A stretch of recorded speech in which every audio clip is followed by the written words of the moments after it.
پہلی بار ہوئی ہے، ہم ان کا اس سرزمین پر استقبال کرتے ہیں، ان کو خوش آمدید کہتے ہیں۔ انہوں نے ذمہ داران مدرسہ کی دعوت کو منظور فرما کر اس جلسے میں تشریف لانے کی زحمت گوارا فرمائی۔ آج کے اس اسٹیج کو اور مسند خطابت کو عزت اور رونق بخشی۔ میری مراد مدھیہ پردیش کی عظیم المرتبہ شخصیت، سنجیدگی، علم اور حلم، سنجیدگی اور متانت، اخلاق کا سنگم، جنہوں نے اپنا اوڑھنا اور بچھونا قریہ قریہ، گاؤں گاؤں، صوبہ صوبہ، شہر در شہر جا کر صرف یہی بنایا ہے کہ امت مسلمہ کو جگاؤ اور اس سے کہو کہ اپنے نونہالوں کو دین کی تعلیم دلواؤ، اپنے نونہالوں کو دین حاصل کرواؤ۔ میری مراد مدھیہ پردیش کی عظیم المرتبہ شخصیت، ناظم باکمال، مقرر خوش مثال حضرت اقدس مولانا تصور حسین صاحب مد اللہ ظلہ العالی سے ہے کہ حضرت تشریف لائیں اور اپنے خطاب مستطاب سے ہم سب کو مستفید فرمائیں۔ الحمد لله رب العالمين والعاقبة للمتقين والصلاة والسلام على سيد المرسلين وعلى آله وأصحابه أجمعين، أما بعد، فأعوذ بالله من الشيطان الرجيم، بسم الله الرحمن الرحيم، يرفع الله الذين آمنوا منكم والذين أوتوا العلم درجات، وقال النبي صلى الله عليه وسلم، طلب العلم فریضۃ علی کل مسلم، او کما قال علیہ الصلاۃ والسلام۔ معزز اور مکرم مشائخ اعظام، علماء ربانیین، حاضرین اعظام، اللہ رب العزت کے فضل و کرم سے ہم ایک آج دینی علمی درسگاہ کے ایک علمی سالانہ پروگرام میں شرکت کر رہے ہیں۔ یہ امت جس کا تعلق علم کے ساتھ ہے، ماشاءاللہ یہ علم اور علماء کے ساتھ جڑی ہوئی ہے۔ رحمت عالم صلی اللہ علیہ وسلم نے اس امت کو علم کے ساتھ جوڑا ہے، اس کا تعلق علم کے ساتھ ہے۔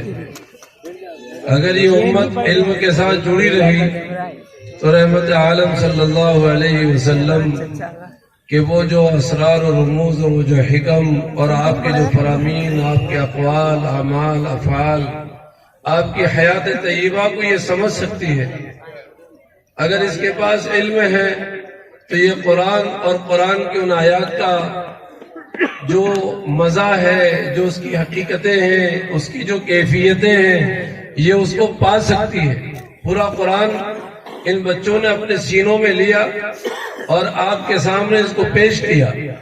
5-6 مہینے کے اندر ایک طالب علم آپ کی سرزمین پر قرآن پاک کو 1450 سال گزر جانے کے بعد پورا قرآن کو سینے میں یاد کر لیتا ہے۔ اگر یہ امت قرآن کے ساتھ جڑی رہے گی تو قرآن تو ایک ایسی کتاب ہے جس میں اتنے اسرار اور رموز اور اتنے حکم اور اللہ تعالیٰ کے ایسے ایسے فرامین اور ایسے ایسے انوار و برکات کا وہ خزانہ ہے کہ اگر اس کو امڈیل دیا جائے تو اس کی خوشبوؤں سے زمین سے لے کر آسمان تک جو ہے بھر جائے، اس کے نور سے زمین سے لے کر آسمان تک بھر جائے، اس کی روشنی سے جو ہے انسانوں کی زندگیاں روشن اور منور ہو جائیں، قافلے جو ہیں روشن ہو جائیں، علاقے روشن ہو جائیں، گھر روشن ہو جائیں، خاندان روشن ہو جائیں، ارد گرد ساری کی ساری زندگیاں روشن ہو جائیں۔ کاش کہ یہ امت قرآن کی ان ساری چیزوں کو حاصل کرے۔ قرآن اللہ تعالیٰ کا کلام ہے جو ابھی آپ کے سامنے بچوں نے پڑھا۔ اس امت کا تعلق علم کے ساتھ، قرآن کے ساتھ، نبی کے اقوال کے ساتھ، نبی کی زندگی کے ساتھ ہے۔ اگر یہ امت اس علم کو چھوڑ دے گی تو پھر اس کے پاس کچھ بھی نہیں۔ کہو کیا، سمجھے گی کیا؟ قرآن پڑھا کیا جا رہا ہے؟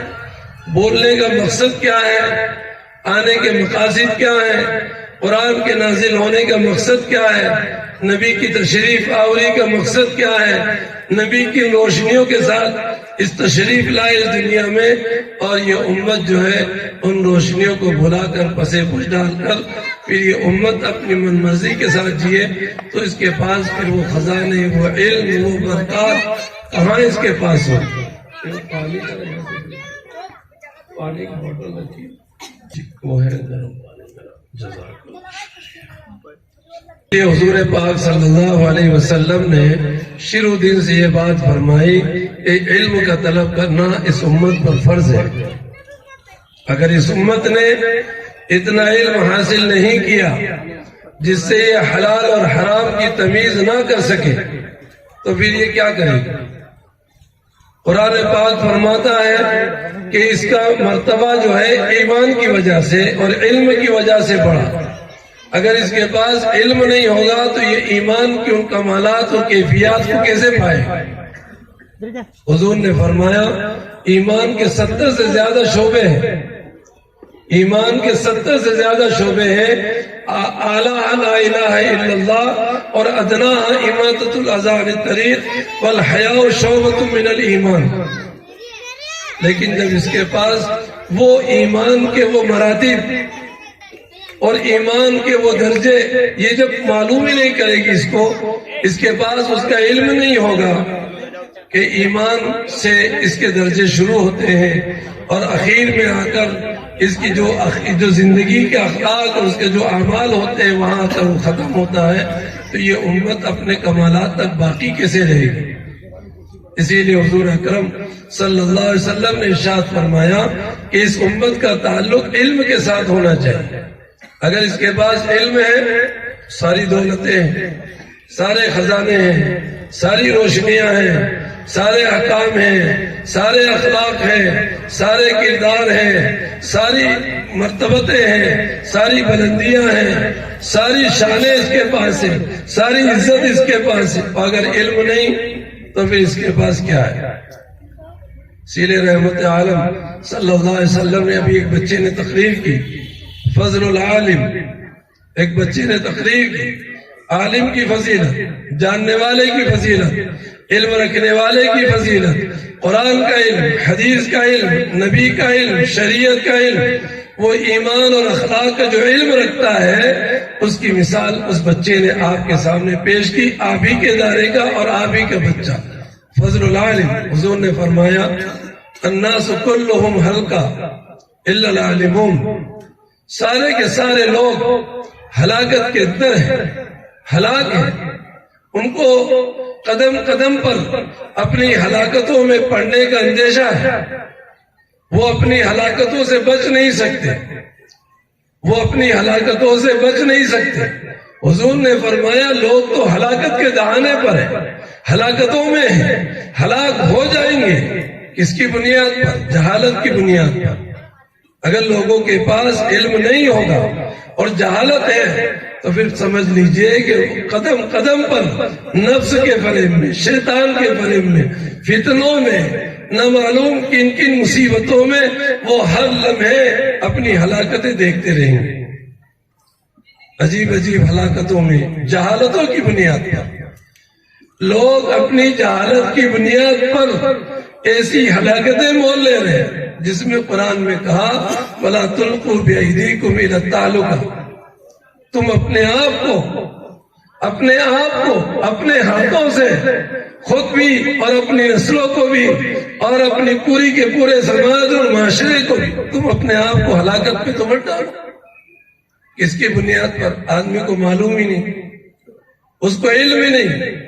حضور نے فرمایا کہ عالم بچے گا، اگر جس کے پاس علم نہیں ہے تو اس کی جہالت اس کو قدم قدم پر ہلاکت میں مبتلا کر دے گا۔ اگر ہلاکتوں سے بچنا ہے علم لینا پڑے گا۔ علم ایک بڑی چیز ہے، علم ایک بڑی روشنی ہے۔ پتہ چلا 1450 سال کے بعد اس امت کے پاس اتنا علم نہیں ہے کہ وہ ہلاکتوں سے بچ جائے۔ کیسے کیسے فریب، کیسے کیسے بہانے، کیسی کیسی فطرتیں، کیسے کیسے فتنہ ورا، کیسے کیسے حسد، کیسی کیسی اعمال اور اخلاق کی گراوٹوں میں یہ امت جیے اور اس کی وجہ سے جو ہے اس کے اعمال اور اخلاق تباہ و برباد ہو جائے.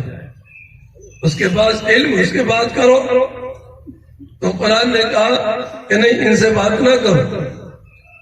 ان سے کیا بات کریں گے؟ کہیں گے کیا؟ سمجھیں گے کیا؟ یہ کیا بات کر؟ جو جاہل ہے، جس کے پاس علم نہیں، اندھیرا ہے، جہالت ہے، اس کو کیا بات سمجھائیں گے؟ تو کہا کہ اسے سلام کر لو. ٹھیک ہے، اسے کیا بات کریں گے؟ اس کو قرآن کیا سمجھائیں گے؟ اس کو قرآن کے اعمال اور اخلاق کیا سمجھائیں گے؟ اس کو قرآن کے انوارات کیا بتائیں گے؟ اسی لیے فرمایا اگر ہلاکت عامہ سے بچنا ہو، انسانوں کو ہلاکت سے بچنا ہو تو اس کو علم حاصل کرنا پڑے گا، علم کے راستے پہ آنا ہوگا. ورنہ جہالت تو چاہے وہ کتنے بڑا عابد ہو، علم نہیں ہے، اس کے بعد روشنی نہیں ہے، بصیرت نہیں ہے، معرفت نہیں ہے، اس کے پاس جو ہے حکمتیں نہیں ہیں. معرفت ہو، حکمت ہو، بصیرت ہو، علم ہو تو اس سے وہ بچے گا. ورنہ پتہ چلا عبادت گزار تھے، بہت عبادت کری، رات میں جو ہے دروازہ کھٹکھٹایا تو کہا کہ کون؟ کا جبریل. کا جبریل آگے اپنے دروازے پر. کیا حکم ہے؟ کہ کیا حکم ہے؟ یہ حکم ہے کہ آپ کی عبادت اللہ کو قبول ہو گئی، آپ کو اللہ نے جو ہے معراج پہ بلایا ہے، براق حاضر ہے، چلیے. تو کہا بہت خوش ہو گئے. گھر والوں سے کہا تو جبرائیل آگے میری عبادت پر خوش ہو کر تیار ہو گئے. پتہ چلا کہ سفر لمبا ہے، آنکھوں پہ پٹی باندھ دی جائے تاکہ آپ کو تکلیف نہ ہو حضرت. اور لے جا کر شیطان نے گھوڑے پر پٹک دیا. صبح دیکھا گھر والوں نے کہ حضرت معراج پہ تو نہیں گئے، پتہ چلا گھوڑے پہ پڑے ہوئے. وہی ایک عالم کے دروازے پر دستک دیتے ہیں. کون ہے؟ کہ حضرت جبرائیل. کیا ہوا؟ آپ بڑے عالم ہیں، آپ سے اللہ خوش ہو گئے، معراج پہ چلنا ہے. اچھا، کب سے جبرائیل آ گیا؟ کہا کہ ڈنڈا لاؤ. وہ ڈنڈا لے کے دوڑے. نالا خبیث، تو آج مجھے بہکانے آیا. علم نے اس کو نہیں جانے دیا. علم نہیں ہوگا لوگ کس کے بہکاوے میں کہاں چلے جائیں گے، کس فتنے میں چلے جائیں گے، کس کے رو میں بہ جائیں گے، کن کی باتوں میں آ جائیں گے. کوئی بیوی کی بات میں آ جائے گا، کوئی پڑھے لکھے کے آ جائے گا، کوئی دنیا میں آ جائے گا، کوئی مال کے دھوکے میں، کوئی اولاد کے دھوکے میں، کوئی عہدہ کے دھوکے میں. اس کو پتہ ہی نہیں کہ پیارے آقا صلی اللہ علیہ وسلم کس روشنی کو لے کر آئے. اس لیے فرمایا علم حاصل کرو. اگر علم اس امت کے پاس نہیں ہے تو اس امت کو اس جہالت کی بنیاد پر سوائے ہلاکت کے اور سوائے ناکامی کے اور سوائے ذلت کے اور سوائے رسوائی کے اس کے پاس کچھ بھی نہیں ہوگا. اس کو کچھ دکھے گا ہی نہیں. قرآن میں تو کہا ہے کہ ظلمات بعضها فوق بعض اذا اخرج يده لم يكد يراها. ایسی تاریکیاں کہ انسان کو اپنا ہاتھ نظر نہیں آئے، اس کو اچھا اور برا نظر نہیں آتا، اس کو اپنا اچھا اور برا نظر نہیں آتا جس کے پاس علم نہیں. اسی لیے یہ علم کے اجالے، یہ علم کے مراکز، یہ قرآن اور حدیث، یہ علماء، یہ دعا، یہ اللہ کے رسول صلی اللہ علیہ وسلم کے وارثین و نائبین، یہ بزرگان دین، یہ اہل اللہ، یہ اولیاء اللہ اس دنیا میں تشریف لا کر نبی پاک صلی اللہ علیہ وسلم کے اس علم کی روشنی کو لوگوں تک پہنچاتے ہیں. اگر ہمارے پاس علم نہیں تو پھر ہمارے لیے بچانے والی اور بچنے والی کوئی چیز ہی نہیں. کس بنیاد سے بچائے؟ کوئی ادھر چلا جا رہا ہے، کوئی ادھر چلا جا رہا ہے، اس کو پتہ ہی نہیں. نہ اعتدال ہے، نہ علم ہے. میرے دوستو، حضور نے فرمایا اس علم کے ساتھ یہ امت جڑے. علم ہوگا تو بچ جائیں گے. الا العالمون. پھر فرمایا عالم بھی ہلاکت میں ہے، الا العاملون. علم بھی اگر عمل کے ساتھ نہیں ہوا تو وہ بھی ہلاکت کے ساتھ ہے.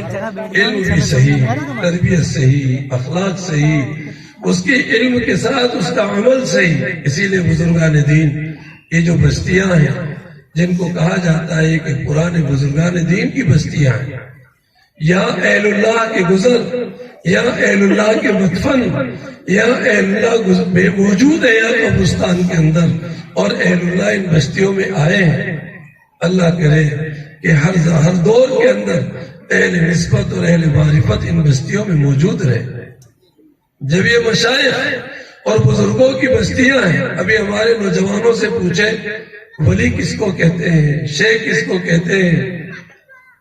کل ہمارے حضرت فرما رہے تھے، حضرت کے صاحبزادے مولانا عاقل صاحب کے ایک شخص آئے حضرت کے پاس، سنا کہ بڑے ولی ہیں، بیت ویت کریں گے، 2-3 دن رہے تو جانے لگے۔ وہاں قاسم نانوتی اور کسی کا واقعہ سنایا تو انہوں نے کہا بھائی کیا؟ کہا کہ بس میں جا رہا ہوں۔ ابھی آپ بیت کرنے آئے، بیت نہیں ہوئے؟ تو کہا 3 دن ہو گئے، میں نے آپ سے کوئی کرامت ہی نہیں دیکھی۔ میں تو سوچ رہا تھا بزرگ ہوں گے، کچھ کرامتیں ہوں گی، اس کی بنیاد پر میں آپ کے ہاتھ پہ بیت کروں گا۔ تو حضرت نے فرمایا تم 3 دن تک یہاں رہے، کوئی خلاف سنت میرا کوئی عمل دیکھا؟ تو کہا کہ نہیں۔ تو کہا کہ یہ میرا سنت پر عمل کرنا ہی یہ میری ولایت ہے۔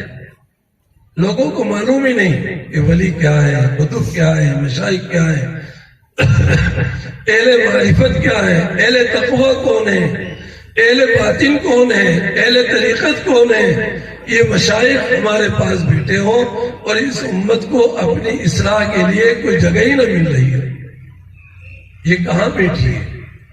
ان کے علم پر عمل، ان کے علم میں عمل پر اخلاص، جب یہ رنگ نہیں چڑھیں گے تو میرے دوستو ہمارے لیے اور آپ کے لیے سوچنے کی بات ہے۔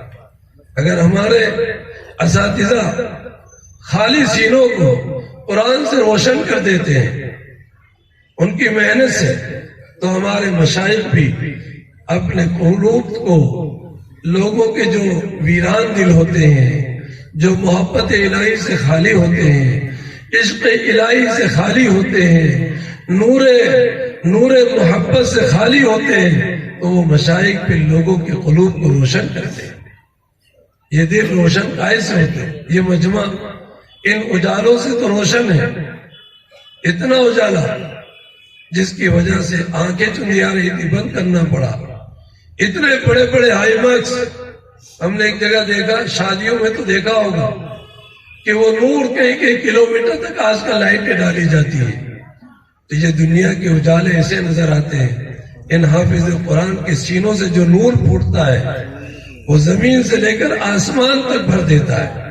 ان مشائخ کے قلوب کے اندر، ان علماء ربانیین کے اندر ایک ایسا دل ہوتا ہے جو نور سے بھرا رہتا ہے۔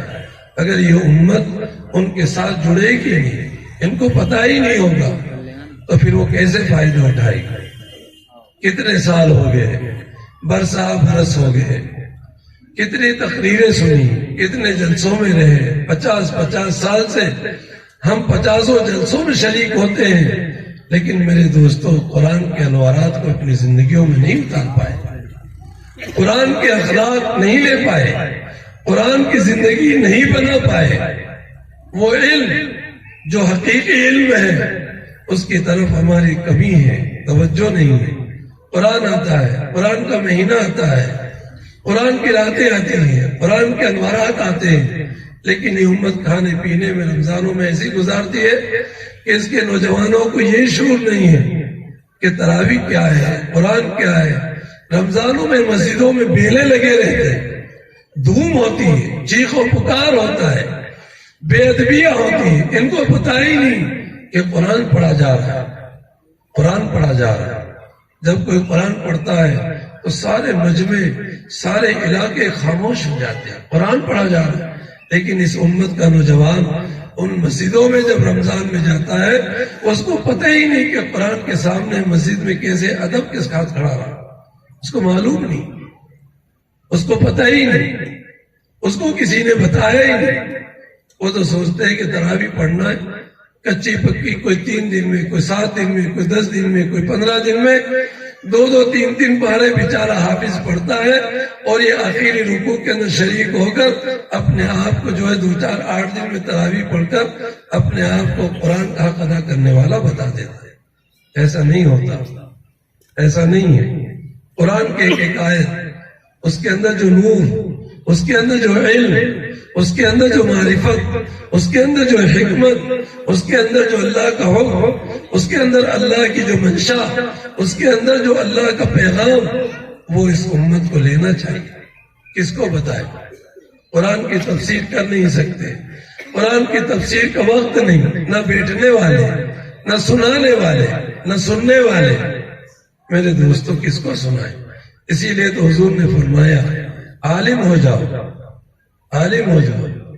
یہ پورا مجمع عالم ہونے سے محروم ہو گیا، کچھ خاص طبقہ عالم ہو گیا. تو کہا کہ متعلم ہو جاؤ، متعلم بھی نہیں ہوئے تو کہا سامع ہو جاؤ. آج آپ سن رہے ہیں، ان بچوں کو سنا، ان کو دیکھا. ابھی ہمارے نوزر صاحب نے کہا سامعین ناظرین دیکھ بھی رہے، سن بھی رہے، آپ کے کان بھی ہیں، آپ کی آنکھیں بھی ہیں. آپ نے اپنی آنکھوں سے قرآن کے معجزے کو، قرآن کے نور کو، علماء کو، صلحاء کو، علماء ربانیین کو دیکھ رہے. اس کے باوجود بھی کوئی عبرت کی ہمارے اندر کوئی احساس، کوئی فکر اپنی نسل کے لیے، اپنی نسل کے علم کے لیے، اپنی نسل کی تعلیم کے لیے، اپنی نسل کی تربیت کے لیے، اپنی نسلوں کو بنانے کے لیے، اپنی نسلوں کو سنوارنے کے لیے، اپنی نسلوں کو نفعت اور عزت دلانے کے لیے.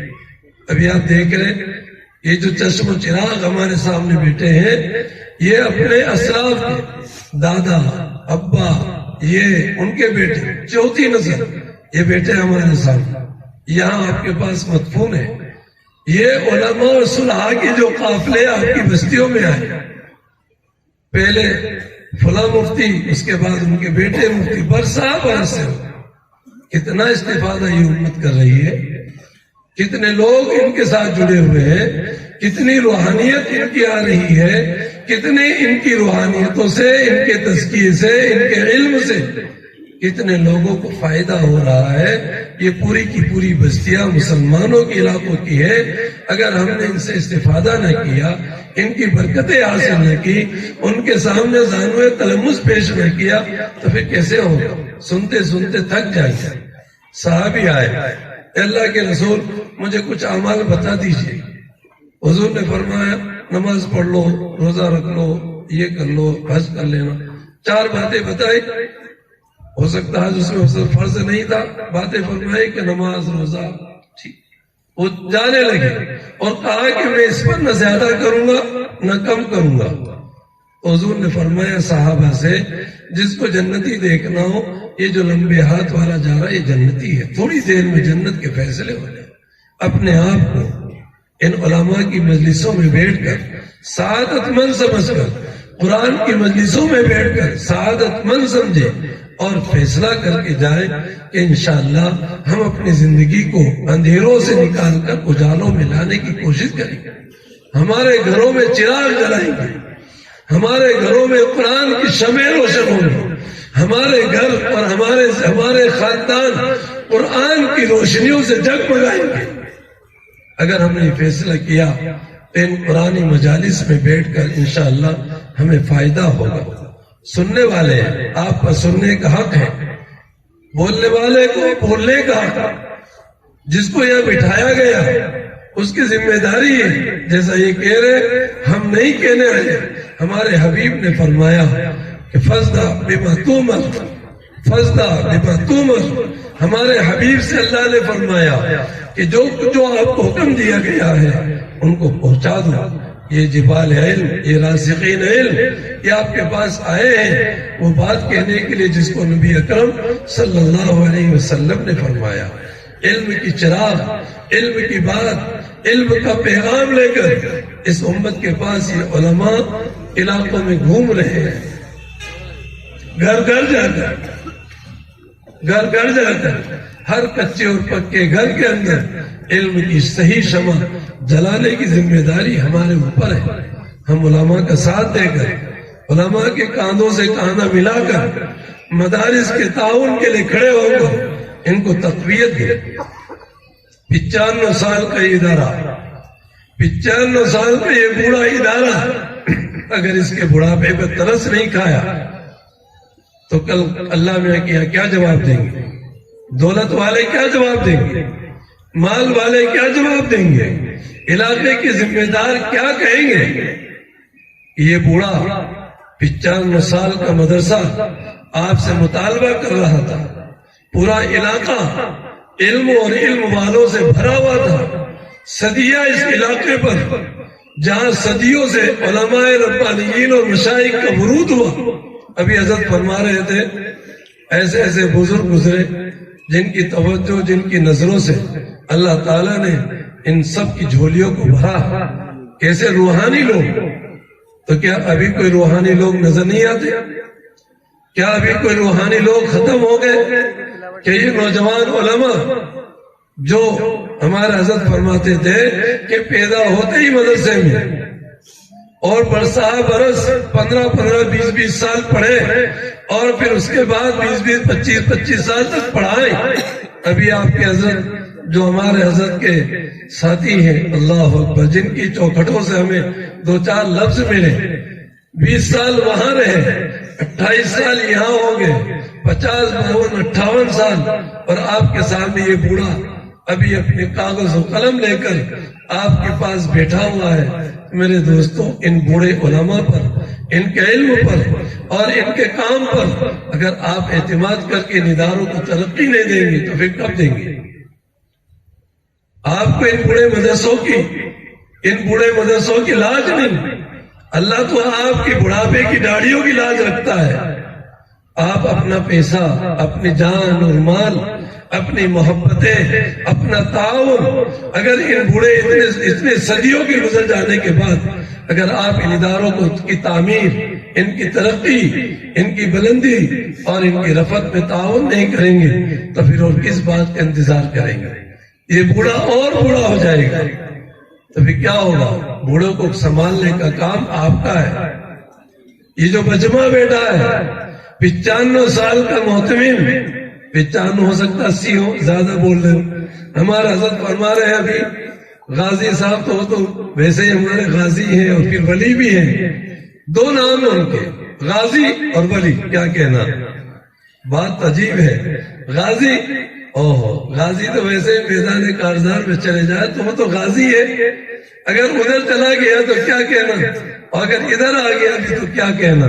ان کے تو دونوں ہاتھ میں لڈو رہتے ہیں، اگر ادھر چلا گیا اے ہے کیا شان ہے، اور اگر وہ واپس آ گیا تو بھی شان ہے، اور ان کا نام ہی ولی ہے۔